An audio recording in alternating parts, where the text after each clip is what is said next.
क्या कभी आपने महसूस किया है कि जब आप मन से भगवान को पुकारते हैं तो आपको कोई जवाब नहीं मिलता? क्या आपने कभी यह सोचा है कि कोई सच में भगवान से संवाद कर सकता है या यह सिर्फ एक कल्पना मात्र है?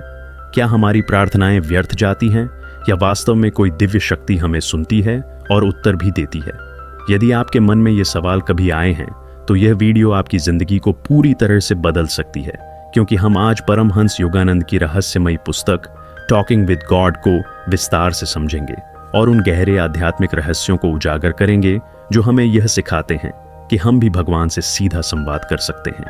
परमहंस योगानंद, वही महान योगी जिनकी प्रसिद्ध पुस्तक आत्मचरित्र एक योगी ने पूरी दुनिया में लाखों लोगों को आध्यात्मिकता की ओर प्रेरित किया।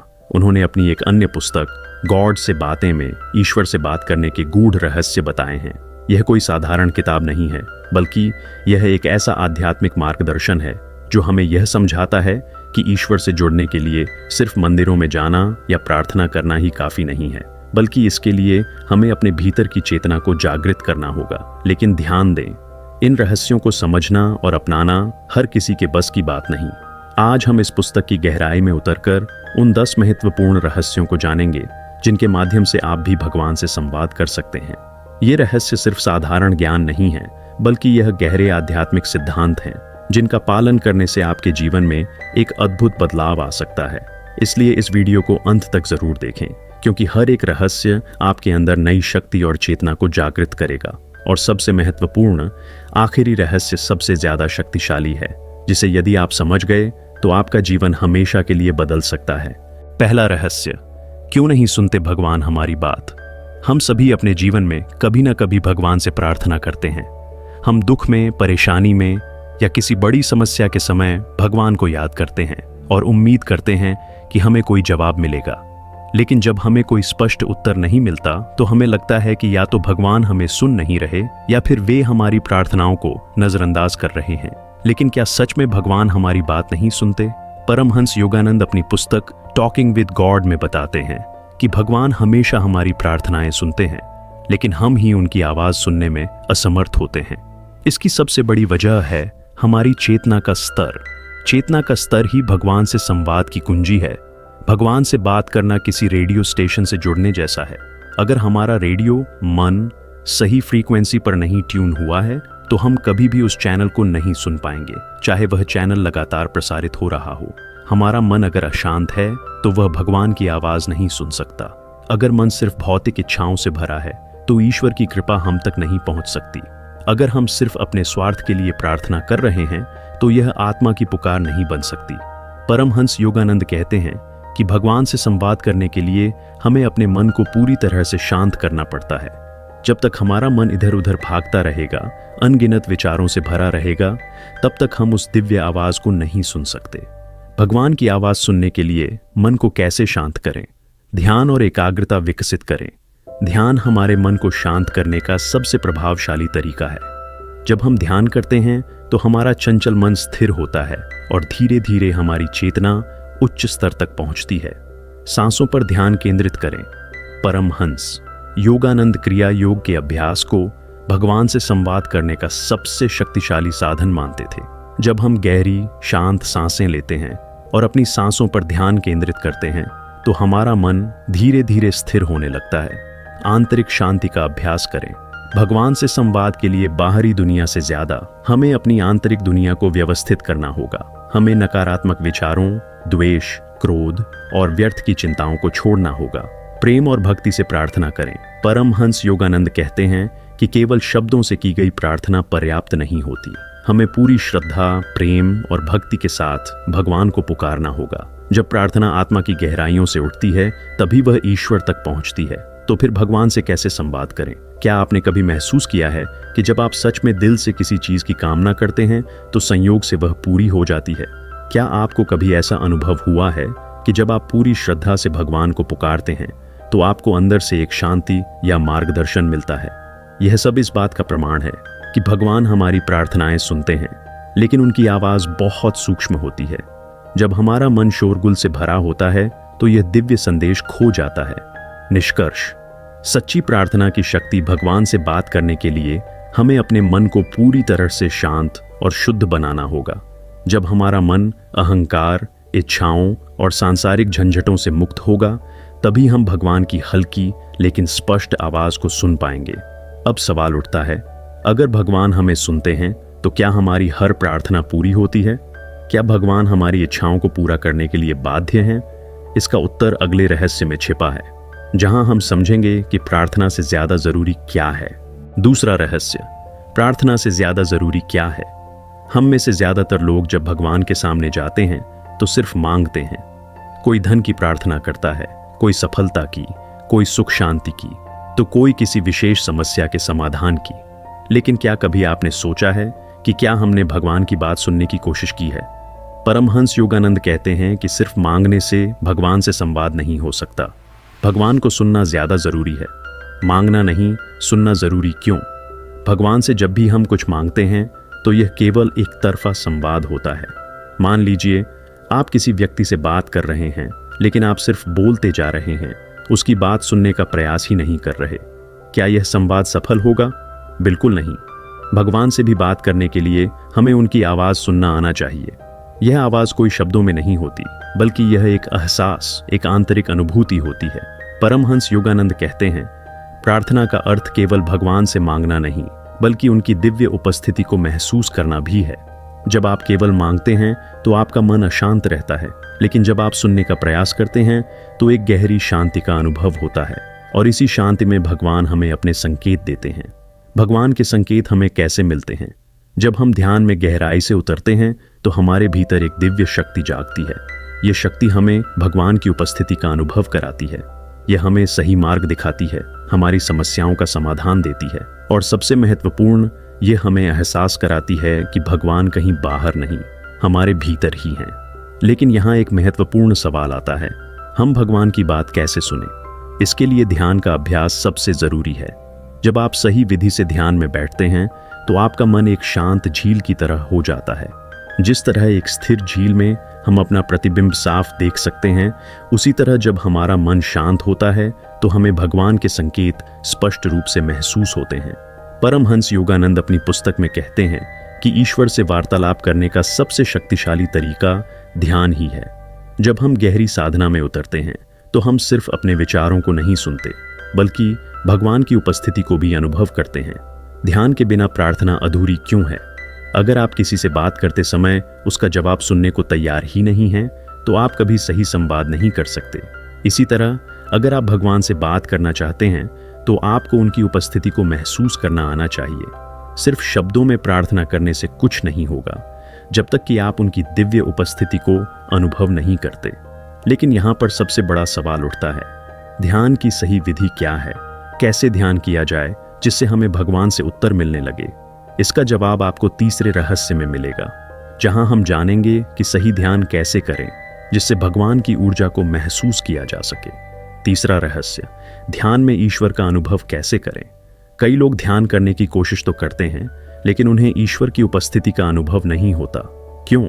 क्योंकि ध्यान केवल बैठने और आंखें बंद करने का नाम नहीं है।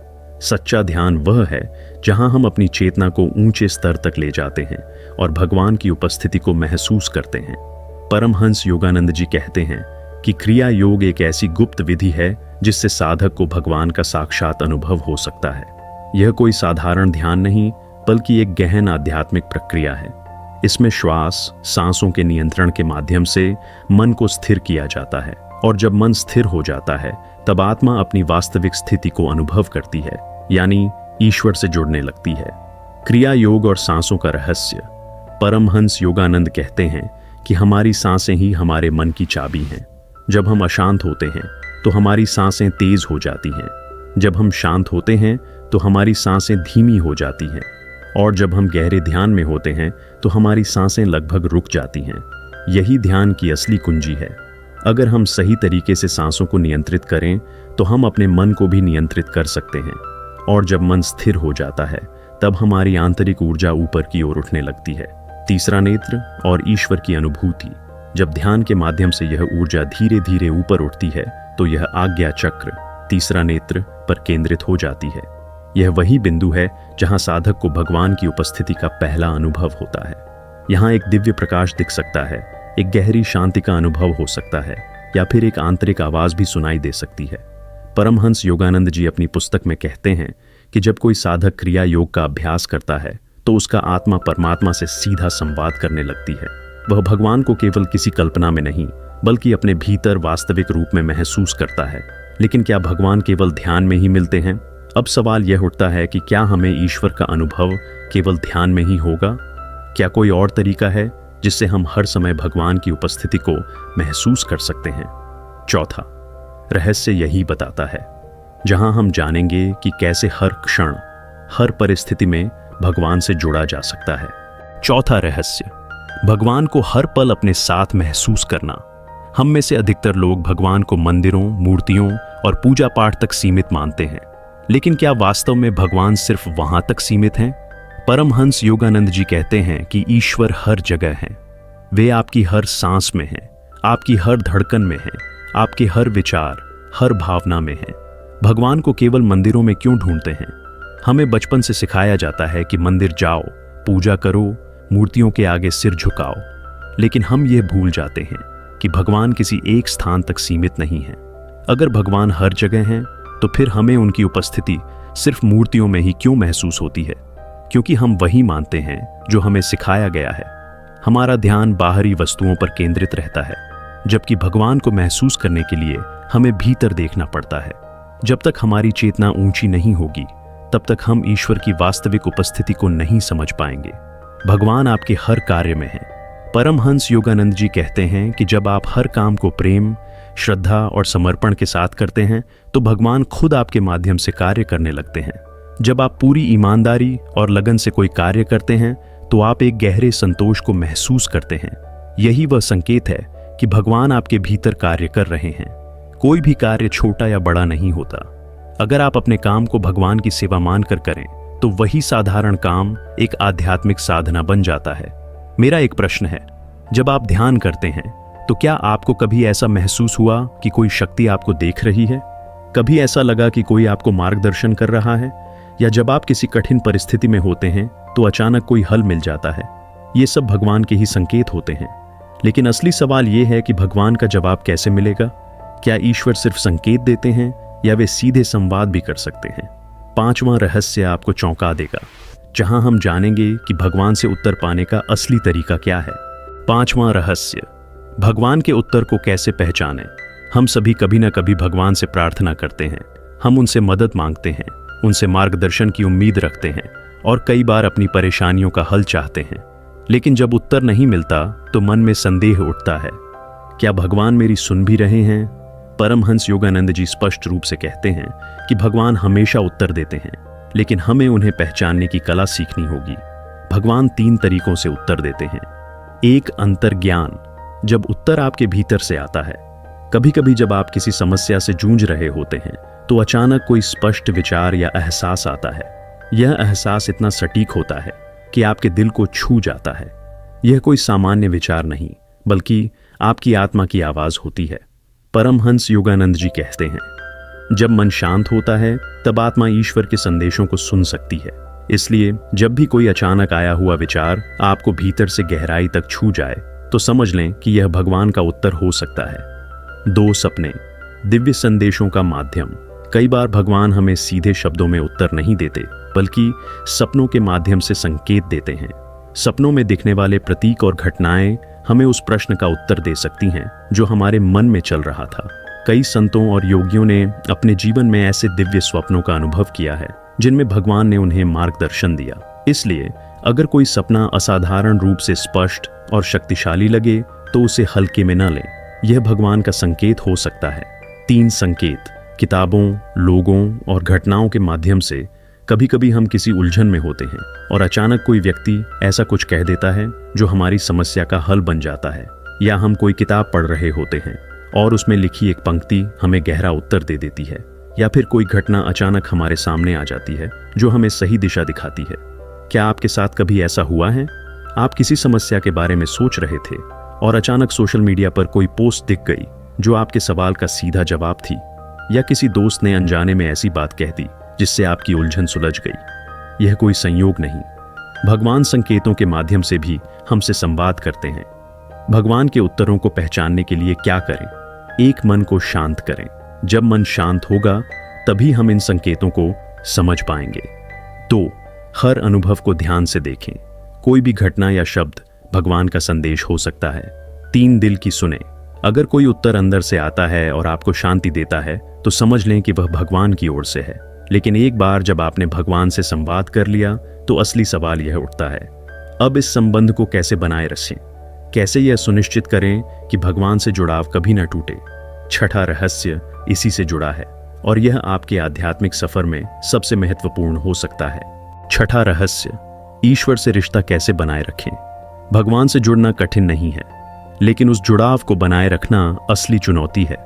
परमहंस योगानंद जी कहते हैं, अधिकतर लोग किसी कठिन समय में भगवान को पुकारते हैं, लेकिन जैसे ही संकट टल जाता है वे उन्हें भूल जाते हैं। कई लोग ध्यान और प्रार्थना करते हैं, लेकिन कुछ ही दिनों बाद फिर से भौतिक जीवन में उलझ जाते हैं। धीरे धीरे उनकी आध्यात्मिक प्रगति रुकने लगती है और वे फिर से वही प्रश्न पूछने लगते हैं, भगवान क्यों नहीं सुनते? भगवान से रिश्ता बनाए रखने के 3 नियम। 1. नियमित ध्यान करें, अपने मन को शुद्ध रखें। योगानंद जी बताते हैं कि नियमित ध्यान ही ईश्वर से जुड़े रहने का सबसे प्रभावी तरीका है। ध्यान केवल एक अभ्यास नहीं, बल्कि ईश्वर के साथ एक जीवंत रिश्ता है। जैसे किसी इंसान से रोज बात करने से रिश्ता गहरा होता है, वैसे ही नियमित ध्यान से ईश्वर से जुड़ाव मजबूत होता है। अगर आप बीच में ध्यान छोड़ देते हैं तो वह रिश्ता धीरे धीरे कमजोर होने लगता है।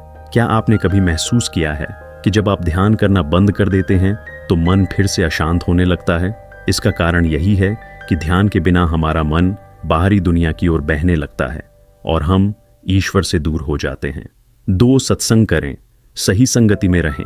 योगानंद जी कहते हैं कि जिस माहौल में आप रहते हैं वही आपकी चेतना का निर्माण करता है। अगर आप ऐसे लोगों के साथ रहते हैं जो नकारात्मकता और भौतिक सुखों में ही डूबे रहते हैं तो आपका मन भी उसी दिशा में जाने लगेगा। लेकिन अगर आप आध्यात्मिक लोगों की संगति में रहेंगे तो आपका मन भी ऊंची चेतना की ओर आकर्षित होगा। संतों, गुरुओं और अच्छे मित्रों की संगति आपको हमेशा आध्यात्मिक ऊर्जाओं से भरा रखेगी। अगर आप व्यक्तिगत रूप से सत्संग में नहीं जा सकते तो आध्यात्मिक किताबें पढ़ें, महान संतों के प्रवचन सुनें और ध्यान के समूहों से जुड़े रहें। 3 अच्छे विचारों की धारा बनाए रखें, अपने मन को शुद्ध करें। ईश्वर से जुड़ने के लिए सिर्फ ध्यान और सत्संग ही काफी नहीं, बल्कि आपके विचारों की शुद्धता भी उतनी ही जरूरी है। जब आप नकारात्मक विचारों में डूब जाते हैं तो आपकी ऊर्जा नीचे गिरने लगती है। भगवान से जुड़ने के लिए मन को सकारात्मक, शांत और प्रेम से भरा रखना पड़ता है। तो इसका हल क्या है? प्रतिदिन स्वयं से पूछें, क्या मेरे विचार, शब्द और कर्म मुझे ईश्वर के करीब ला रहे हैं या दूर ले जा रहे हैं? भगवान से जुड़े रहने के लिए क्या करें? 1. नियमित ध्यान करें, इसे किसी भी हाल में न छोड़ें। 2. सत्संग का हिस्सा बने, सही संगति आपके आध्यात्मिक पथ को मजबूत करेगी। 3. अपने विचारों पर नियंत्रण रखें, नकारात्मकता से बचें और प्रेम, दया और करुणा को अपनाएं। लेकिन क्या हर कोई भगवान तक पहुंच सकता है? क्या यह रास्ता सभी के लिए खुला है या सिर्फ कुछ खास लोगों के लिए? 7वां रहस्य इस सबसे बड़े भ्रम को तोड़ देगा। 7वां रहस्य, क्या भगवान सिर्फ खास लोगों से ही बात करते हैं? क्या भगवान सिर्फ संतों और योगियों से बात करते हैं?